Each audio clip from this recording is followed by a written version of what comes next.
Avant de commencer, je voudrais juste dire ceci, vous allez tout de suite comprendre.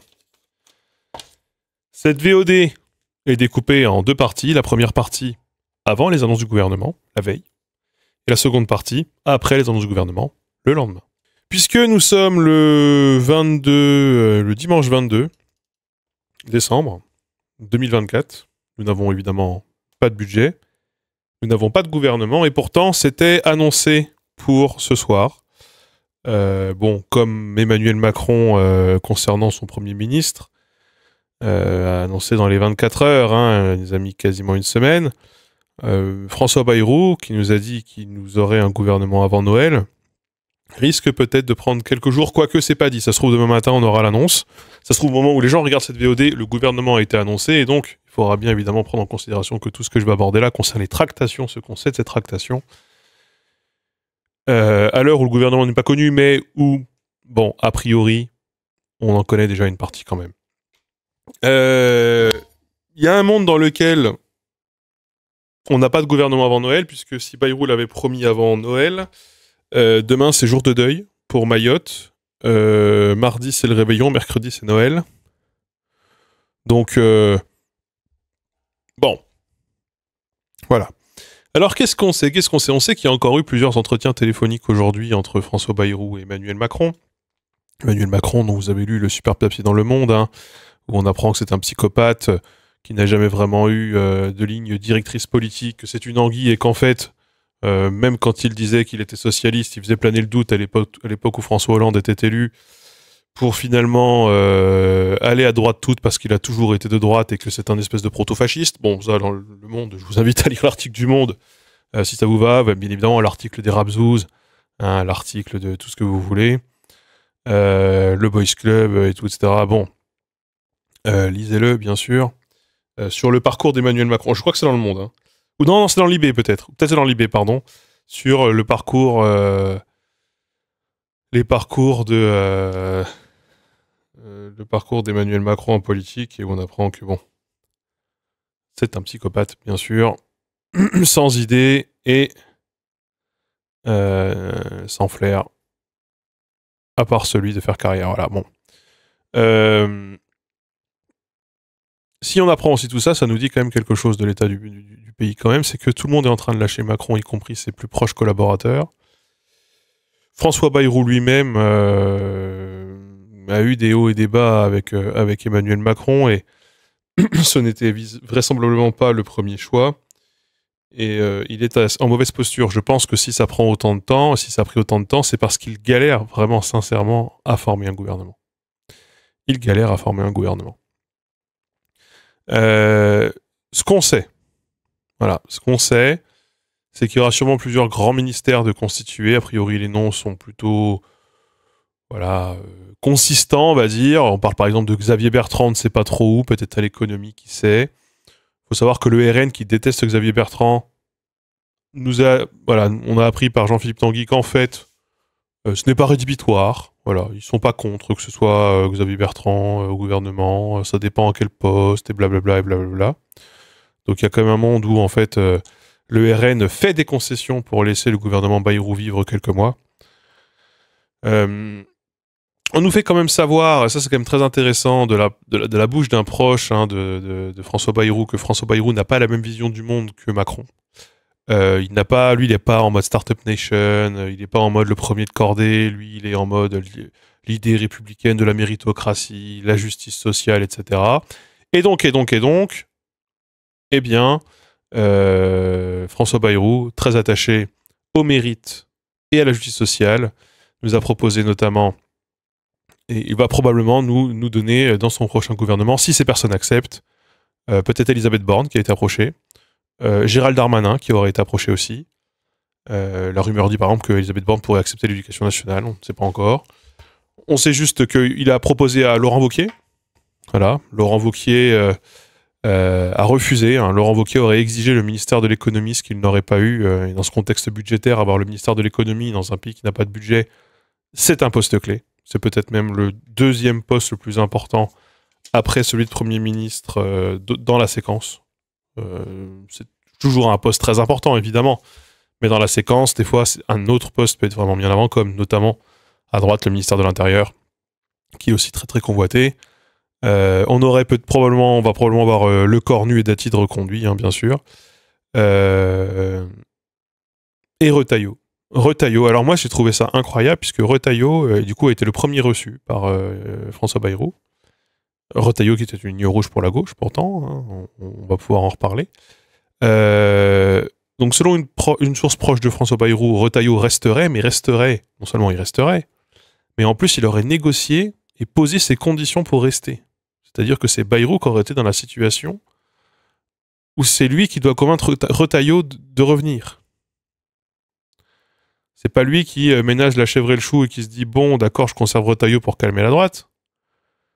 C'est la droite qui dit nous on se barre, notamment Retailleau qui dit on se barre si jamais tu me fais pas une loi immigration, si jamais je peux pas faire une loi immigration et j'ai pas pleine latitude pour agir.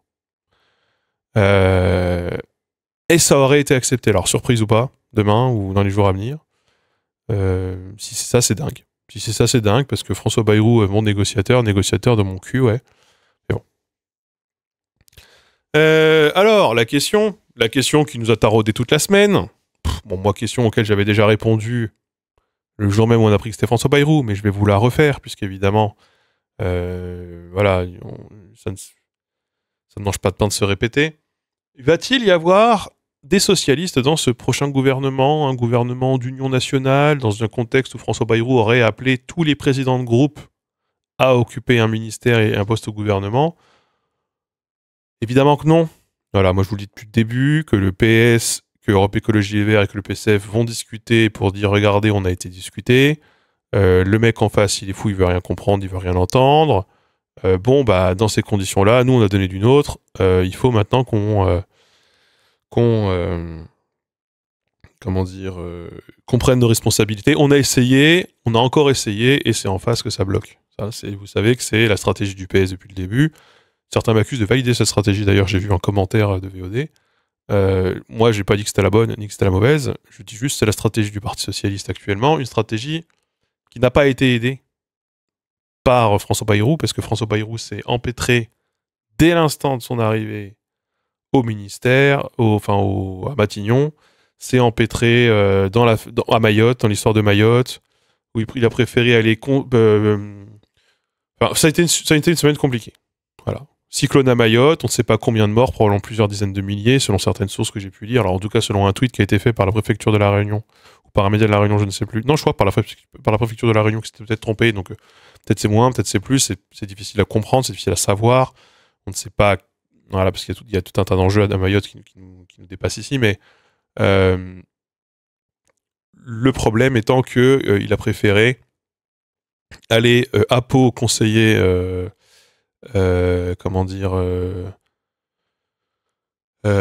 conseiller un conseil municipal, quoi. Tenir un conseil municipal, pardon, se justifiant de ne pas être parti parce que il ne faut pas que le Premier ministre et le président quittent le territoire national en même temps. Il se trouve que Mayotte, c'est le territoire national. Je vois pas bien ce que ça va foutre là-dedans. Et puis ensuite, aussitôt derrière, avec Rebsamen, qui avait été aussi suggéré comme nom pour le PS. Alors, lequel PS Rebsamen, hein, voilà. Avait été suggéré qu'en fait l'un des problèmes de toute façon dans ce pays, c'est le non-cumul des mandats. Il y a même un journaliste de quotidien qui a été recherché François Bayrou avec son programme de 2007 où il faisait campagne sur la moralité dans la vie publique et où à l'époque François Bayrou était pour le non-cumul des mandats. Il se trouve que maintenant il est pour. Voilà. Il est pour et il le défend. Le gars, ça fait une semaine qu'il est là, il sait qu'il va pas rester, hein, à mon avis. Ou alors il y croit, mais c'est très étrange, la raison pour laquelle il y croit, mais ils nous ont redonné une séquence de... Voilà, bon, on en a déjà parlé plein de fois sur la chaîne de Best Of, il y a plusieurs séquences comme ça doit être la 4e ou 5e fois depuis qu'Emmanuel Macron, alors surtout depuis le Covid, qu'on nous dit que le cumul des mandats, faudrait quand même peut-être revenir dessus.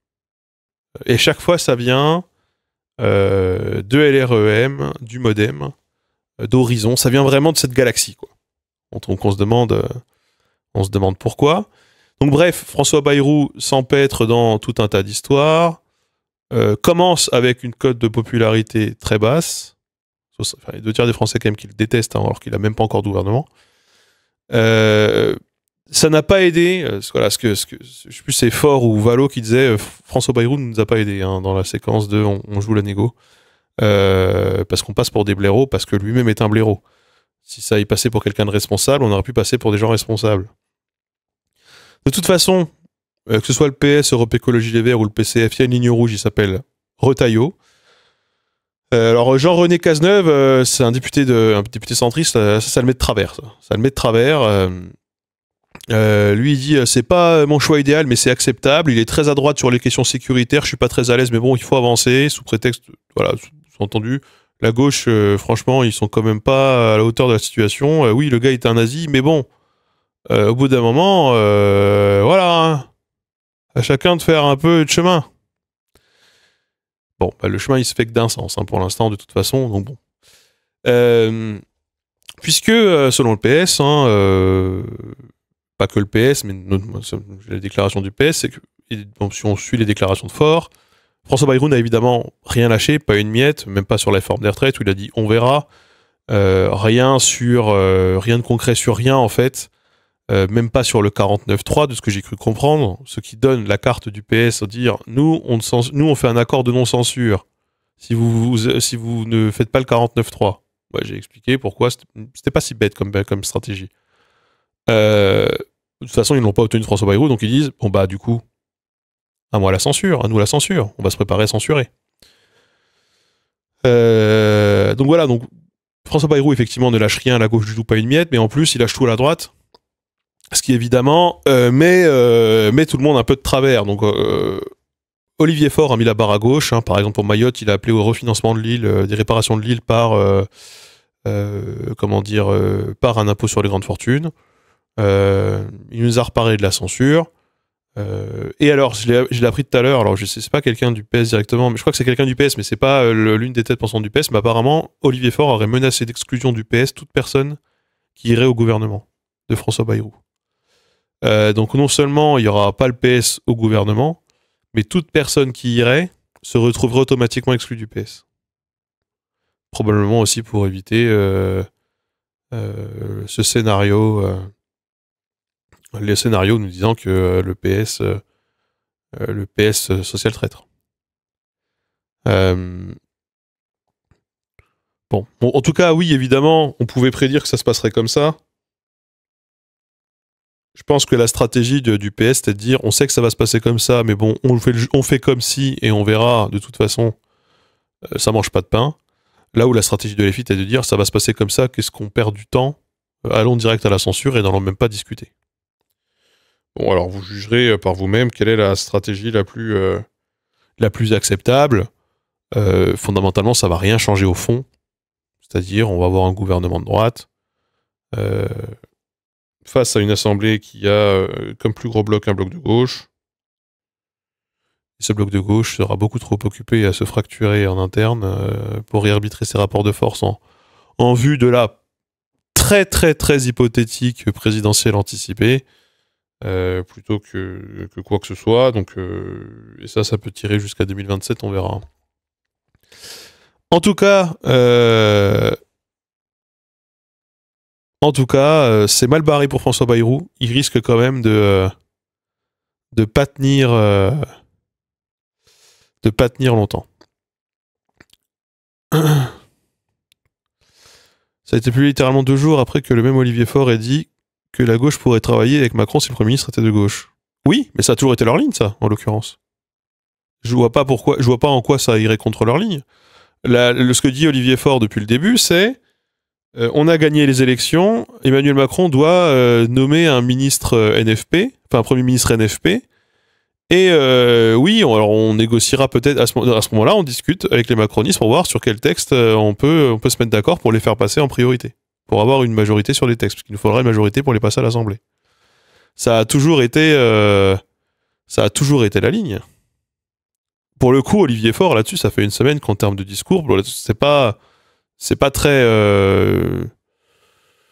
Sur cette question précise, il n'y a pas d'ambiguïté. Alors, sur les questions de l'opposition LFI-PS, il y a eu une déclaration, pour le coup, d'Olivier Faure qui était un peu en dehors des clous, Tout comme il y en a eu plusieurs de Mélenchon sur le même sujet du PS concernant Olivier Faure aussi, donc on sent bien qu'il y a une opposition entre les deux, plus qu'une opposition de ligne, mais aussi surtout une opposition de personnes peut-être quand même.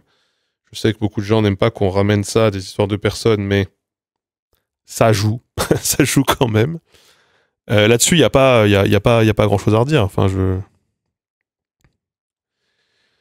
ce que je veux dire, c'est que la nomination de Bayrou a été faite la veille de la nomination de Bayrou.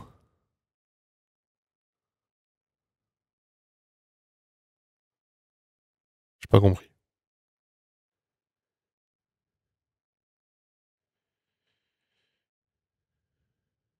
J'ai pas compris. Ce sera qui après Bayrou?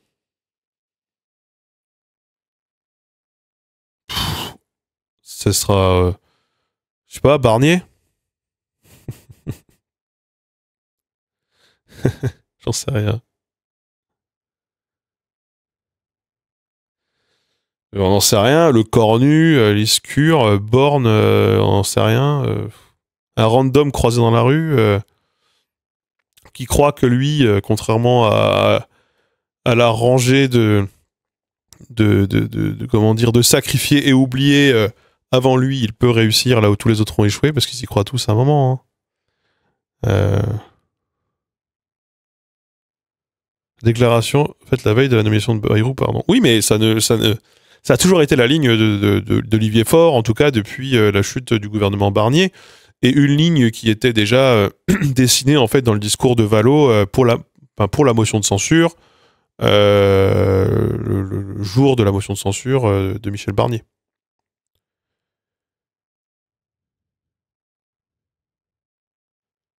Ah non, j'ai pas vu Sarkozy.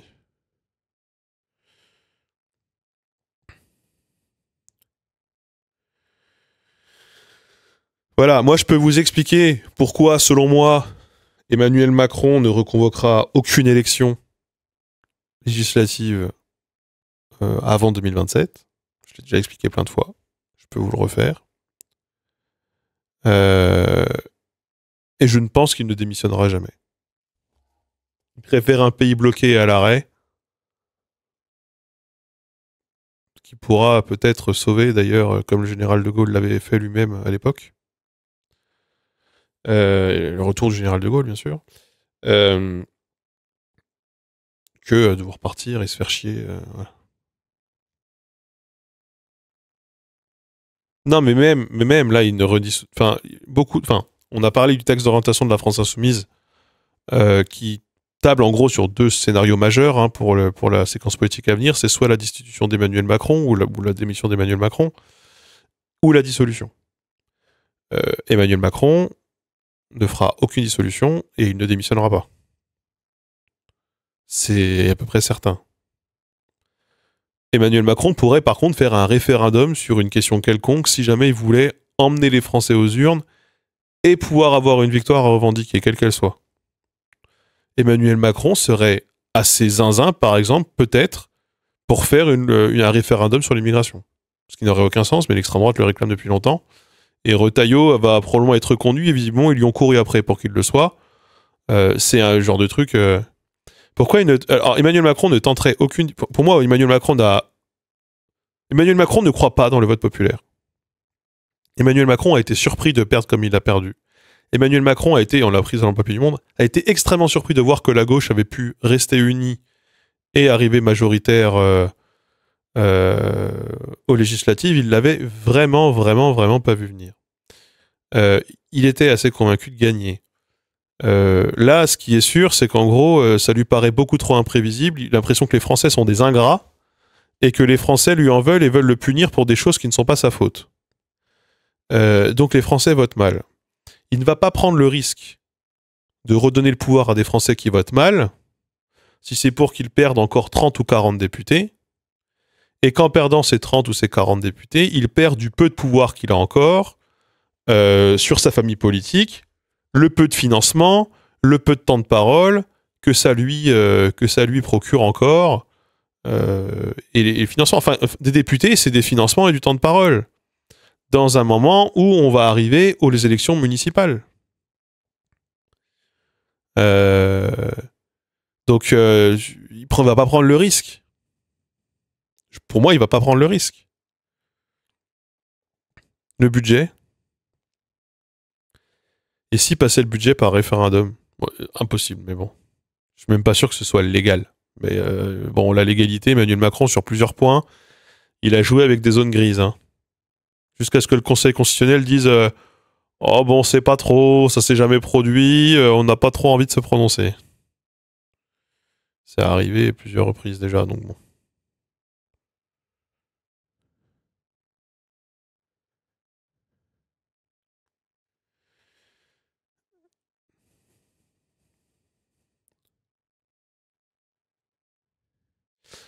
Et on apprend cette phrase de... Pour moi, il y a une des phrases de ouf dans ce papier-là. C'est Macron qui dit les Français ne sont pas de gauche, les Français, ils veulent moins d'écologie et moins d'immigration. Parce que lui, il connaît les Français et c'est ce que les Français veulent. Et il en est convaincu. Et donc, c'est l'une de ses boussoles pour gouverner.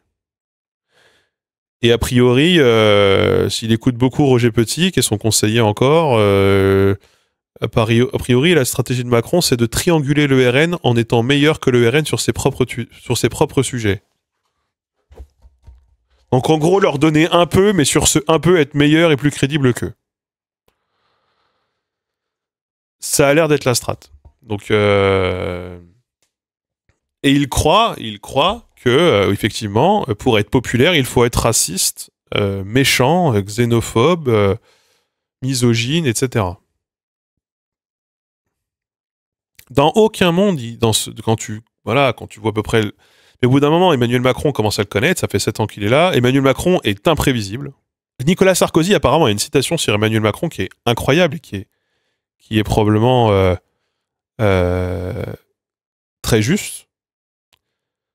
Et Nicolas Sarkozy, apparemment, définit Emmanuel Macron comme quelqu'un avec qui on peut parler pendant 2 heures et passer un très bon moment. Mais lorsqu'on quitte la pièce, on ne sait pas avec qui on a parlé. Et je crois qu'il le qualifie d'insaisissable. Sarkozy. Enfin, Sarkozy qualifie Macron de quelqu'un de très insaisissable. Donc bon. Ça veut dire quoi? Ça veut dire que vraiment, pour moi, mon pervers narcissique est un terme galvaudé, mais vraiment ça. C'est-à-dire, c'est un gars, il t'invite, il te met bien, il essaye de faire comme toi, il essaye de t'imiter, il joue à l'humain. Il va te dire ce que tu vas entendre, il va te flatter. Tu vas avoir l'impression d'être vraiment quelqu'un d'important et quelqu'un d'écouté pendant 2 heures. Mais en repartant, tu ne sais pas avec qui tu as parlé, tu ne sais pas ce que la personne elle pense, tu ne sais pas ce qu'elle veut, tu ne sais pas si tu peux la croire ou pas, et tu as cette incertitude en permanence.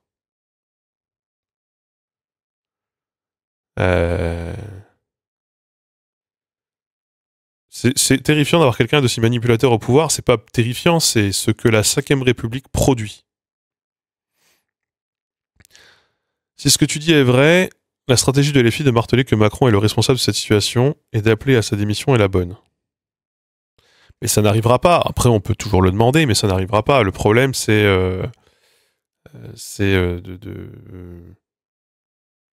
bon, pour moi, je pense pas que ça puisse arriver. Mais surtout la droite, qui a le Sénat. Qu'est-ce que la droite, elle tenterait de destituer Emmanuel Macron pour prendre le risque de voir gagner soit Marine Le Pen, qui s'asseyera dessus, soit la gauche, encore pire, imaginez.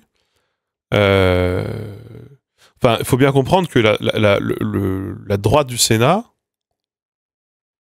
dont Retailleau est l'un des fers de lance, à la base quand même, ne peut pas espérer meilleure tribune, meilleure exposition et meilleur pouvoir politique que durant cette séquence. Là, en tout cas à court terme. Donc, et comme sans le Sénat, tu ne peux pas destituer Emmanuel Macron, Emmanuel Macron n'est de toute façon pas destituable. Et on va attaquer les annonces du gouvernement. Est-ce que j'ai pris mon téléphone? Parce qu'il me faudrait mon téléphone. Parce que j'ai pris des notes. Voilà, alors moi je viens...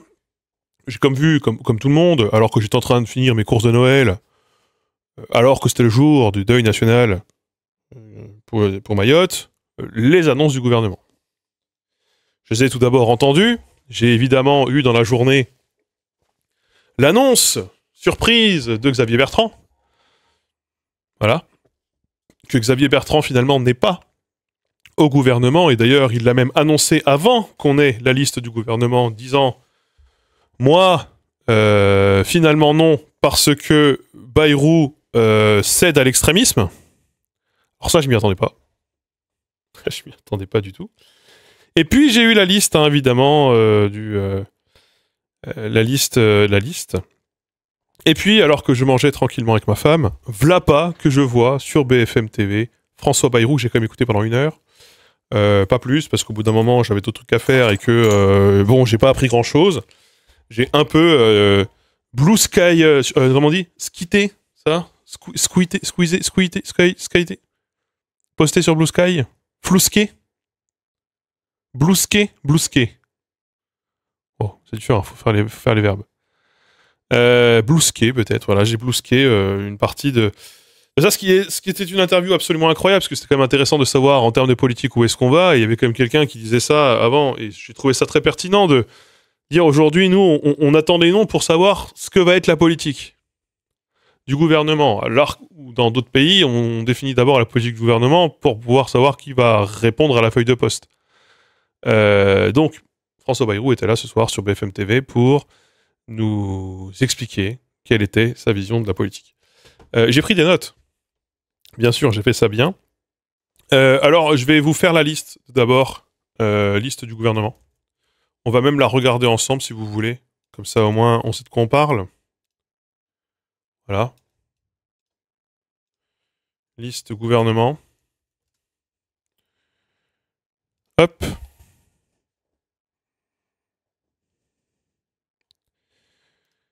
Vous allez voir, c'est très intéressant.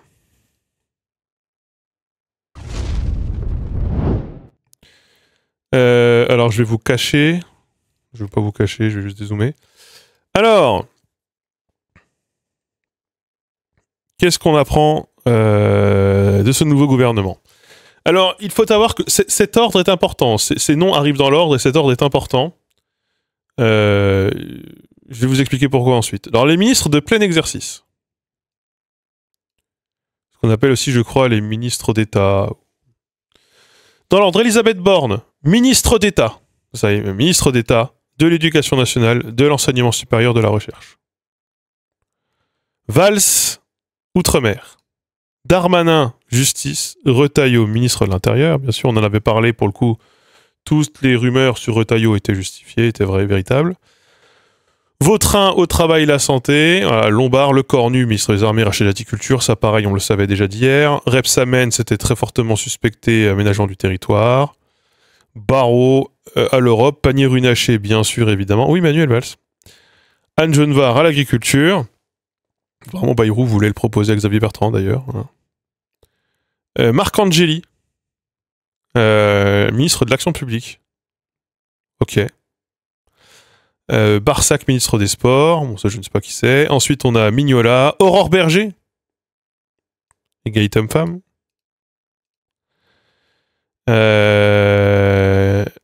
Voilà, on a 2-3 qui on s'en fout. Mais surtout, putain, moi, j'ai vu Amélie de Montchalin. Au compte public. Envie de me jeter par la fenêtre un peu. Hein. Et puis après, bon, tous les noms... Osef, mais on a quand même un certain Benjamin Haddad, hein, monsieur GHB, ministre délégué chargé de l'Europe. Voilà. Ferracci, oui. Bon. Je vais vous décrypter ça comme un journaliste de BFM. Qu'est-ce qui s'est donc passé pour qu'on ait Manuel Valls et qu'on ait plus Xavier Bertrand? Alors, selon Xavier Bertrand, François Bayrou a cédé au RN sur la question de son propre nom. Puisqu'il y a eu... Je confonds pas avec Damien Haddad. Ah, peut-être. Attendez, je vais vérifier ça tout de suite. On peut pas accuser sans fondement les gens. C'est possible, je confonds peut-être.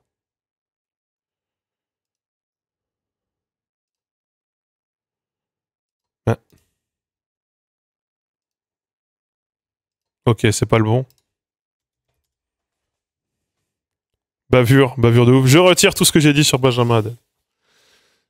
Je me suis trompé de Monsieur Haddad, pardon, autant pour moi. Reprenons quand même à partir de là. Désolé, erreur de ma part. J'étais un peu trop vite en besogne. Qu'est-ce qui s'est donc passé pour que Xavier Bertrand ne soit plus là et que Xavier Bertrand communique en avance sur le fait qu'il ne serait pas là? Alors, c'est très intéressant puisque François Bayrou, on a longuement parlé dans cette interview, une partie de l'interview qui était vraiment très compliquée pour lui. Haddad, celui qui bosse pour un groupe américain, peut-être, en tout cas j'ai vu que Castaner allait bosser pour Chine maintenant.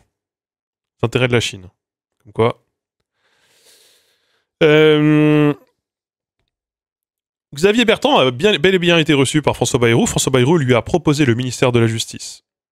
Il voulait le ministère de la Justice. Et puis alors là, deux versions. Version Xavier Bertrand. En fait, Marine Le Pen aurait dit non, Xavier Bertrand, nous on veut pas, ça dégage. Et du coup, il aurait mis Darmanin à la place. Parce que Darmanin, c'est mieux que préfère Darmanin à Xavier Bertrand. Version Xavier Bertrand. Version François Bayrou, c'est non, je l'ai reçu. Je le voulais à tout prix.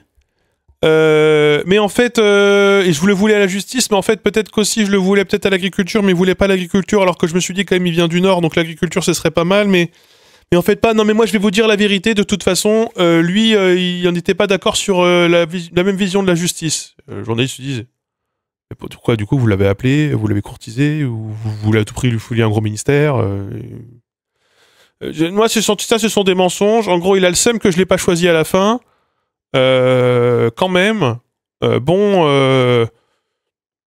hein? Mais moi, j'ai rien à voir avec Marine Le Pen. Et d'ailleurs, Jean-Luc Mélenchon. Voilà, c'est là comment il a sorti la carte Mélenchon ensuite dans l'interview assez rapidement pour essayer de dire qu'il ne cédait pas au RN parce que personne ne l'avait influencé. Il avait son propre et unique libre arbitre et qu'il a constitué ce gouvernement en toute indépendance. Et quand on a fait que lui poser des questions, mais du coup le RN, la pression du RN n'a vraiment pas joué pour que vous supprimiez un nom comme Xavier Bertrand pour mettre à la place visiblement Darmanin, qui est beaucoup plus Marine Le Pen compatible. Et d'ailleurs on va y revenir parce que Darmanin, s'il est un peu trop Marine Le Pen compatible, il s'est quand même prononcé sur l'affaire des assistants parlementaires. J'y reviendrai juste après. Et il a dit non, moi vous savez, en toute indépendance, blablabla, mais il a dit mais en même temps, on peut pas non plus cracher au visage de 16 millions de Français, il faut quand même les écouter. Donc 16 millions de Français, LFI plus le RN, ces gens-là, moi vous savez, je n'ai pas envie de me les mettre à dos. Et donc oui, donc t'as cédé au RN. Visiblement. Mais il n'a pas cédé, ça n'a joué à aucun moment dans la prise de décision, mais quand même, c'est là. Bon. Il a décidé de collaborer avec le RN en toute indépendance. Visiblement, ça y ressemble. Darmanin, ouais, alors Darmanin, évidemment. Alors Darmanin, Le Pen, on pourrait se dire, mais quand même, ils doivent peut-être le détester, etc. En fait, il y a un truc qui est game changer, c'est que Darmanin, ministre de la Justice, Darmanin a dit, à l'époque, il a dit, au moment où il est retourné sur les bancs de l'Assemblée, qu'il trouverait que ce serait un problème que Marine Le Pen soit condamnée dans l'affaire des assistants parlementaires du RN, à l'Europe, là. Donc le jugement est rendu en mars. Alors, Bayrou a dit oui, mais vous savez, la justice indépendante, c'est pas le ministre qui choisit, etc. N'empêche que vaut quand même mieux avoir un ministre de la Justice qui s'est prononcé sur une affaire de justice en ta faveur que en ta défaveur. Et puis, il y a tout un tas de questions qui sont en suspens. Darmanin n'était pas tendre avec la justice à l'époque où il était ministre de l'Intérieur. D'ailleurs, François Bayrou lui-même, François Bayrou, si je reprends les choses dans l'ordre, parce qu'il y a quand même Elisabeth Borne qui est la deuxième du gouvernement, visiblement, alors je vais vous dire tout ce qu'on n'a pas compris, et ce par quoi Bayrou a commencé son interview, tout ce qu'on n'a pas compris et qu'on aurait dû comprendre. De son génie, parce qu'il a le même boulard que Macron, c'est, si vous prenez la liste, Elisabeth Borne est numéro 2, et elle est en même temps ministre de l'Éducation, et en même temps, elle est ministre d'État. Et ça, personne ne l'a jamais fait. De rappeler une ancienne première ministre pour la mettre à l'éducation et de dire que l'éducation, c'est le premier chantier prioritaire de l'État. Alors si, ça a déjà été fait, ça a été vérifié Je crois que à l'époque de Jospin, ça a été le cas. Bon, bref. Il dit oui, mais non, ce n'est pas pareil. Et ça, vous auriez dû le voir. Parce que le numéro 3, c'est Manuel Valls. Et donc, dans son numéro 2 et son numéro 3 sont d'anciens premiers ministres. Manuel Valls, qu'il a dit que c'était quelqu'un d'audacieux, courageux, qui n'avait pas froid aux yeux, qui était un peu kamikaze aussi, oui, ça on a bien compris. Donc, c'est super important, et vous voyez que la priorité, elle est mise à l'éducation, c'est très important. Parce que quand même, elle est numéro 2, et ça, personne ne l'a vu chez les journalistes, vous avez mal fait votre travail. Alors moi, je ne trouve pas que pour lui, c'est un symbole qui visiblement est très important. Il se trouve que après 5 minutes d'interview, Bayrou a surtout parlé d'insécurité. Les Français ont peur, les Français sont en insécurité. Il a dit que la justice était laxiste. Il a redit à plusieurs reprises qu'il trouvait pas normal que les peines ne soient pas faites dans ce pays. Bon, il a aussi dit à un moment quand même qu'il trouvait que les gens qui avaient été condamnés dans l'affaire des assistants parlementaires du MoDem avaient été condamnés injustement. Hein. Pour autant, la justice est quand même laxiste. Les peines devraient vraiment être toutes appliquées. On devrait avoir une justice beaucoup plus expéditive. Et on devrait avoir des peines plus courtes, rapidement exécutées et dès l'adolescence. Voilà. Et il est parti à fond là-dedans sur Retailleau, parce que du coup Retailleau, voilà machin. Retailleau est reconduit à l'intérieur. Retailleau qui visiblement, si on comprend bien en lisant à droite à gauche, Retailleau ne tient pas particulièrement à ce qu'il y ait une loi immigration qui porte son nom, d'accord, bon il s'est ravisé.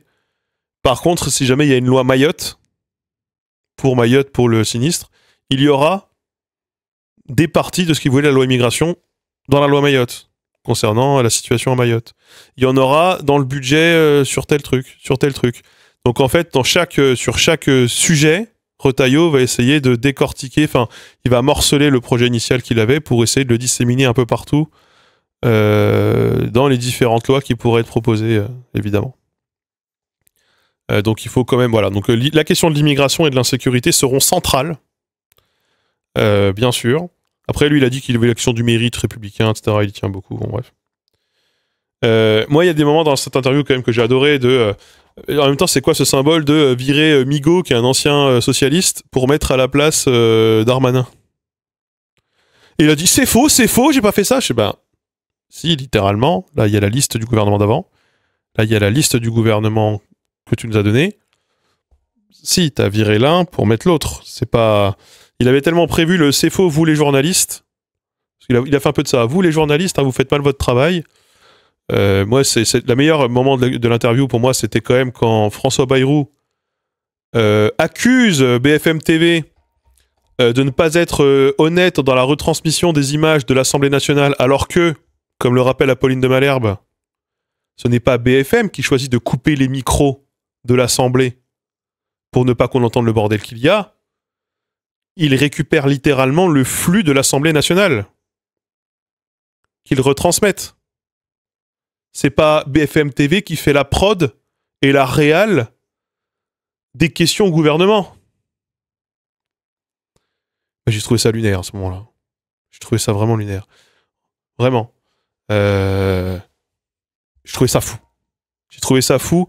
J'ai trouvé ça d'autant plus fou quand il y a les moments où il était vraiment acculé, parce qu'à des moments, il sait pas répondre, il répond mauvais. Il essaye de faire le professeur, il essaye de te prendre de haut, ou alors il n'y arrive pas, excédé, et il s'énerve comme un enfant de 4 ans. C'était vraiment pathétique. Vraiment, c'était une interview vraiment très laborieuse et très pathétique, où il essaie de dire non, je n'ai pas dit ça, non, c'est faux, mais en même temps, bah, si, regarde, A plus B, enfin, au bout d'un moment, on n'est pas idiot, enfin, c'est. Pourquoi tu dis c'est faux? Moi, ce que je retiens, c'est que, visiblement, LR ne donne pas d'accord de gouvernement au gouvernement. Ils considèrent qu'ils n'ont pas assez de ministres à eux dans ce gouvernement, alors que plusieurs ont refusé d'y être.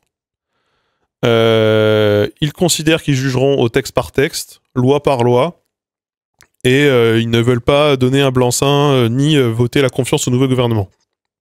En même temps, ce gouvernement est au moins autant à droite que le précédent, sinon un peu plus en cela qu'il y a avec lui une vague de nostalgie. C'est-à-dire qu'ils les ont gardés tous les plus à droite,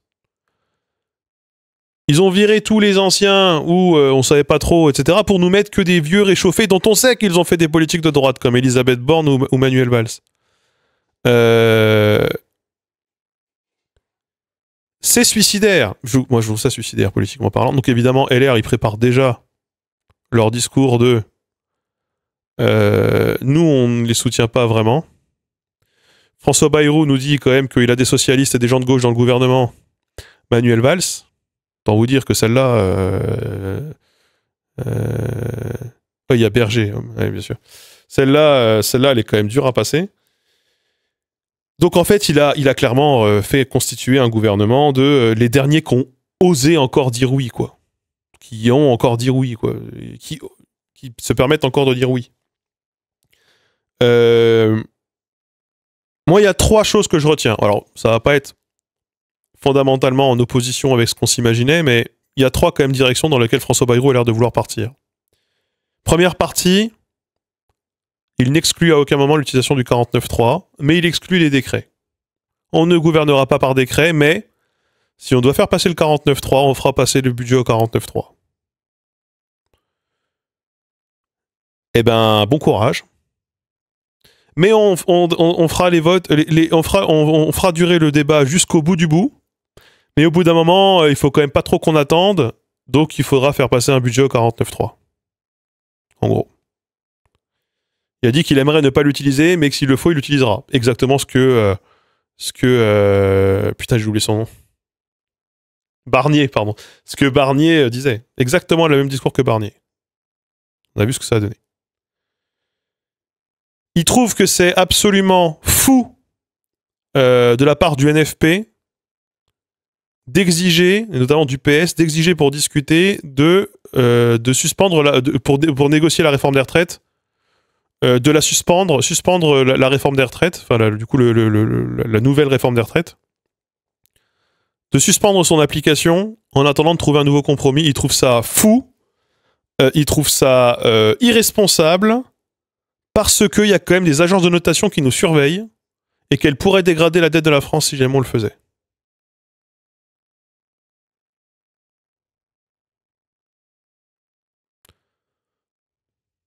Bon.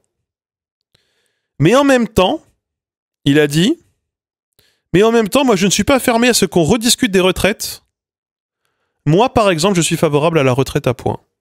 Donc on pourrait discuter de la retraite à points, parce qu'actuellement, le système de répartition, le fait de faire payer par les enfants la retraite des parents, ce n'est pas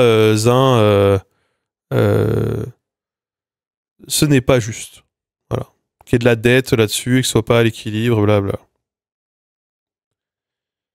Donc bon, bah salut. Hein. Salut. Le troisième sujet, pour lui, c'est le déficit. Voilà, le déficit, il faut le ramener à un niveau acceptable. Alors, il s'engage plus du tout sur un chiffre. Il faut ramener le déficit à un niveau acceptable, mais il y a une chose qu'il ne touchera pas, ce sont les entreprises. Il ne touchera à aucun moment à la fiscalité des entreprises parce que il a dit, moi j'ai toujours détesté ce truc de on s'en prend aux grands groupes, avec cette comparaison qui est de l'espace, de dire c'est comme si on s'en prenait aux joueurs internationaux en équipe de France.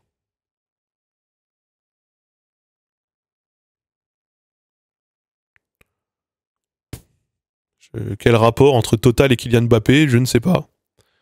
Mais en gros, c'est pour dire c'est les meilleurs et c'est la vitrine. C'est les stars de ce milieu-là, et donc du coup, faut être de leur côté, faut pas leur tirer dans les pattes. C'est le rayonnement.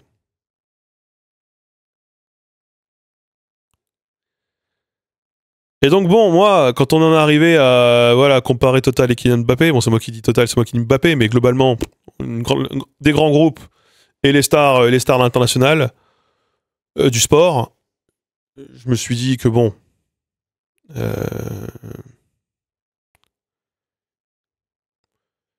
moi je pense, voilà, je vais vous livrer cette interview était très laborieuse. François Bayrou est mauvais.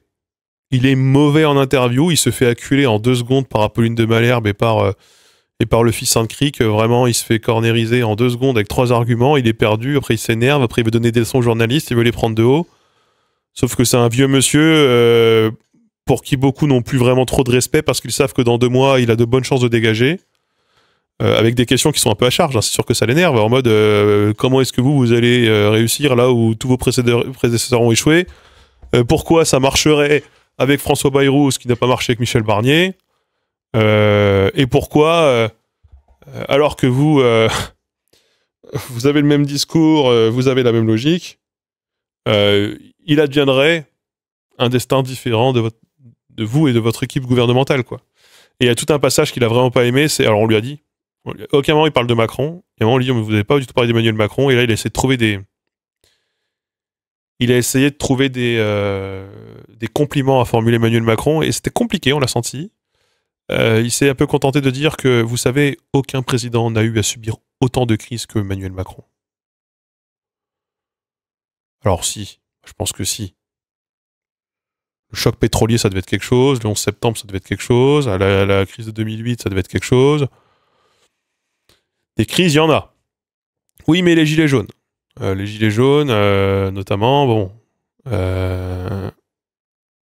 Et donc, on a senti de... Bon, il devait un peu se forcer à faire des compliments sur Macron, mais on sent que c'est pas l'ambiance. Ouais. On sent que c'est pas l'ambiance avec cette question de pourquoi est-ce que Emmanuel Macron a besoin de vous maintenant? Pourquoi vous y allez maintenant alors que on sait que ça fait 7 ou 8 ans que vous voulez être Premier ministre et que pourquoi est-ce que Emmanuel Macron ne vous a jamais appelé avant? Et là, il était emmerdé. Il était vraiment emmerdé. Il était vraiment en galère.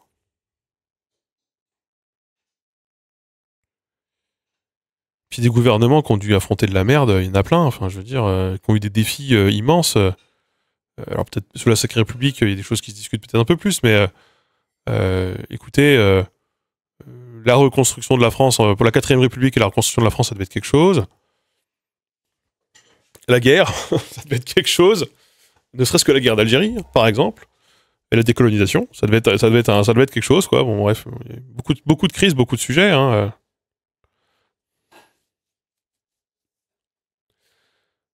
Donc bon, ça va, Macron, c'est pas non plus, hein.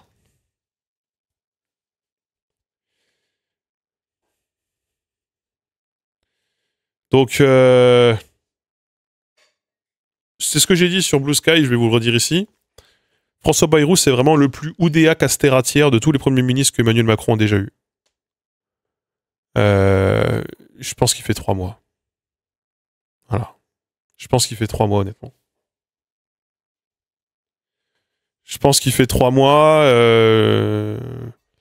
Peut-être que le RN vont vouloir lui sauver le cul jusqu'en mars.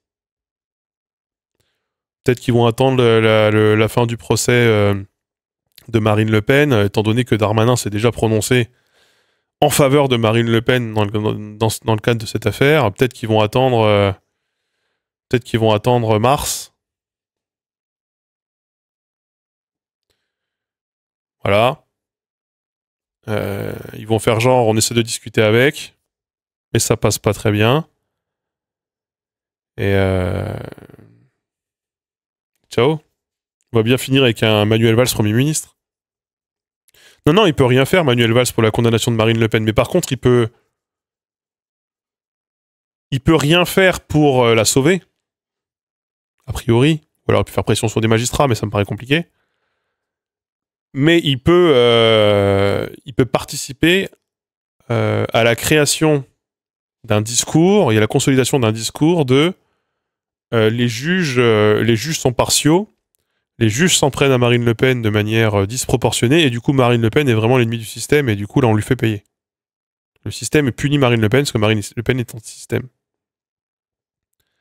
Ce qui est la rhétorique mise en place, déjà. Et Darmanin peut peut-être beaucoup aider à consolider ce discours. C'est possible. Ça va dépendre de ce qu'il veut ou pas. Le RN, moi je pense que le RN a peut-être déjà décidé de censurer François Bayrou. La question c'est quand?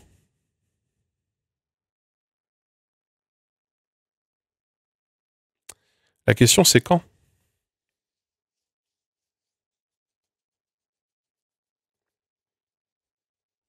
Ah, vous pensez qu'il sera dégagé dans un mois? Il y a un mois où il dégage le 14 janvier. Hein. 14 janvier, discours de politique générale. Il y a un monde où en janvier, il salue. Hein.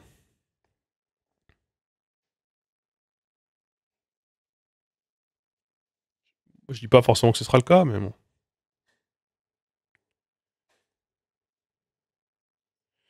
Moi, je pense que mars, c'est un bon horizon. Je pense que voilà, pendant ce temps-là, LFI, pendant 3 mois, ils vont nous fatiguer à dire regardez, regardez, il faut les destituer, etc. Les autres vont se taire, les autres vont rien dire, vont laisser LFI crier au loup. Et puis après, ils voteront eux-mêmes la destitution, ils poseront la destitution, enfin ils poseront la motion de censure, ils censureront le gouvernement en disant non, attention, ces trucs-là, c'est une ligne rouge. Nous, on juge sur pièce, on juge pas sur avant. Ça permet de gagner 3 mois, ce qui peut arranger certains sur le planning. Voilà. Ouais, il disait le problème de la justice, le problème de la police, c'est la justice. Ouais. Maintenant, il a la justice. Ça m'étonnerait même pas que Macron l'éjecte. Mais Macron ne peut pas virer François Bayrou comme ça. Emmanuel Macron ne décide pas de. C'est pas Macron qui choisit si Bayrou il dégage ou il reste. A priori, hein. Après, il peut décider, il peut appeler ses députés et leur dire vous arrêtez de soutenir Bayrou. Vous le faites tomber, ça voilà. Donc il va probablement enchaîner. Il va scier la branche sur laquelle il est assis. Et les autres n'auront plus qu'à mettre un petit coup pour le faire tomber. Et voilà. C'est pas, c'est pas comme ça que ça se passe. Macron ne peut pas virer le Premier ministre comme il... Alors pour moi, Emmanuel Macron peut nommer le Premier ministre. Alors je suis pas constitutionnaliste. Hein. Pour moi, Emmanuel Macron peut nommer le Premier ministre. Il peut lui demander de remettre sa lettre de démission, mais il peut pas décider du jour au lendemain d'en changer. Il peut pas. Si Bayrou il dit non, il dit non. Sinon, en cas de cohabitation, parce qu'en fait, normalement, je pense que c'est là où il y a une erreur, c'est que normalement, François Bayrou, il représente le Parlement. Enfin, il est élu et validé par le Parlement. Enfin, il n'est pas élu, mais on va dire, il est choisi notamment ou validé par le Parlement, au moins. Il dépend du législatif, pas de l'exécutif pour moi. Non? Ça se tient?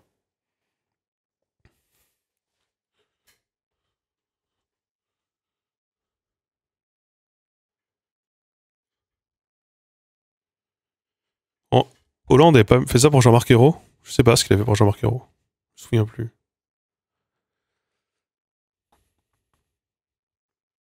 Je me trompe peut-être. Ayrault a démissionné. Pour moi, le Premier ministre, ça va avec le Parlement. Il peut nommer quelqu'un d'autre. Et de fait, Bayrou est viré.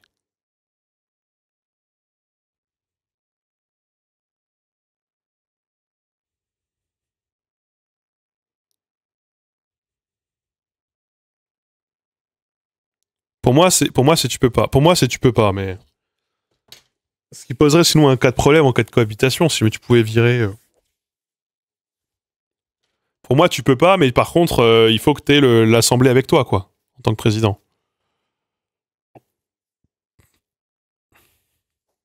Et si l'Assemblée décide de maintenir le Premier ministre dans ses fonctions, le président doit faire avec.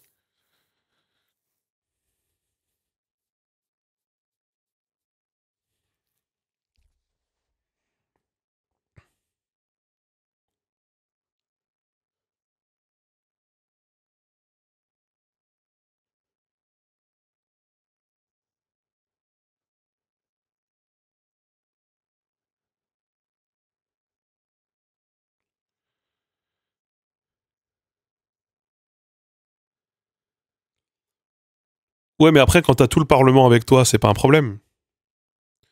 Quand t'as tout le Parlement avec toi, c'est pas un problème. Ton Premier ministre, il se retrouve désavoué. Si jamais il a plus personne à qui faire voter les lois et qu'il a plus l'exécutif, s'il a plus le Parlement ni l'exécutif, il sert plus à rien. Oui, donc c'est bien ça.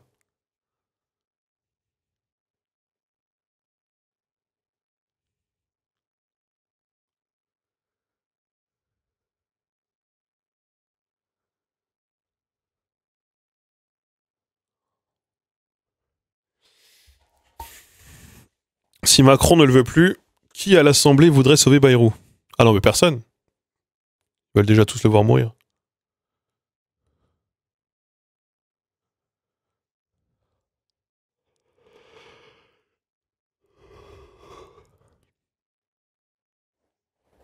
François Bayrou ne peut pas être licencié. On peut le pousser à la démission.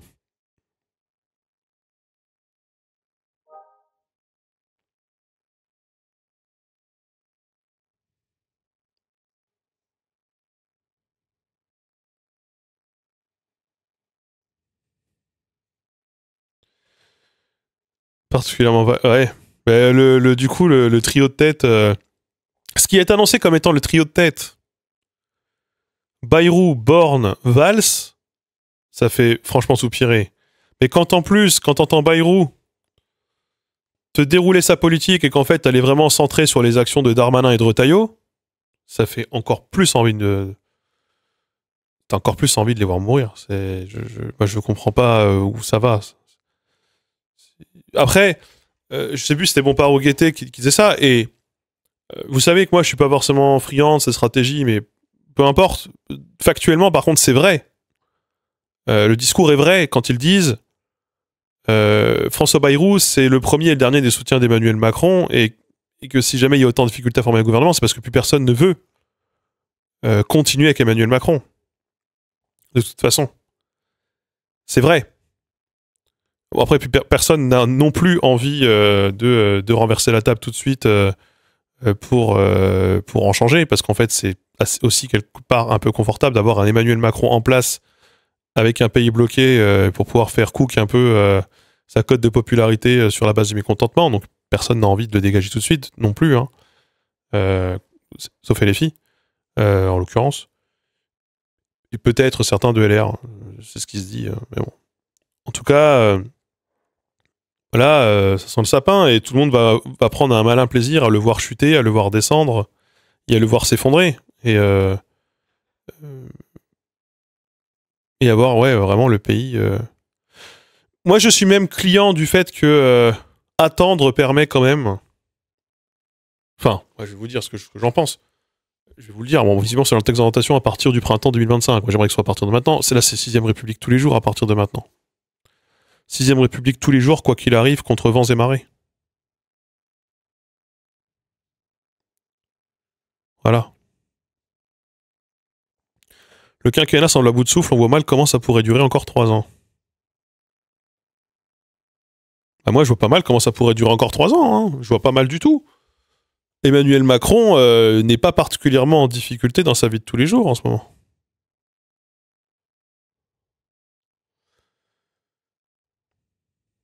Vous savez, on a quand même un Jacques Chirac qui, sur les 7 ans de son premier septennat, a passé 5 ans en cohabitation à faire des salons de l'agriculture et à voyager en Afrique. Hein.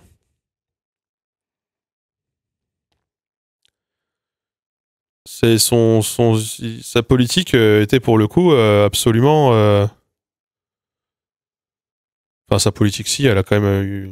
Ah, bon, c'était pas non plus... Ah, mais bon.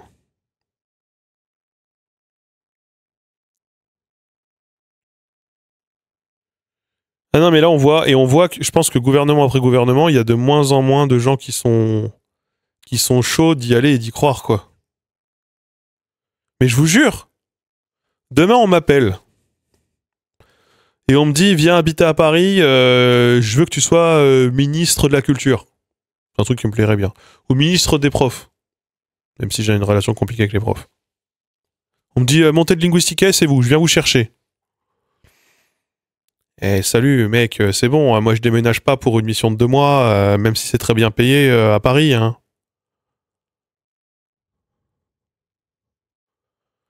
C'est moi le fond de tiroir. En vrai, je pourrais. Après, c'est quoi? Ça va nous chercher des gens Vincent Placé, des Nicolas Dupont-Aignan, des Asselineau, ministre de l'Europe. Bah, c'est quoi, c'est quoi le prochain gouvernement, là?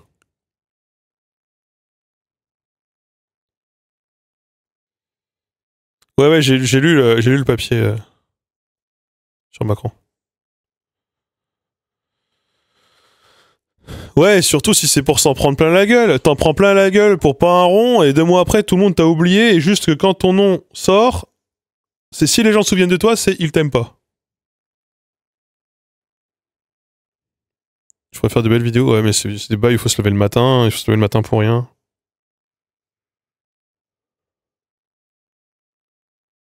Moi, on me demande de me lever le matin pour constituer un budget qui, 3 mois après, tombe à première censure. Je préfère rien faire, hein.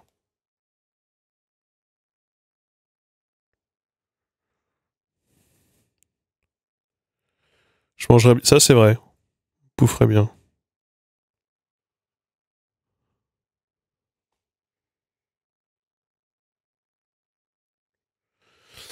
Ah voilà, c'est pas triste, hein. C'est pas triste du tout.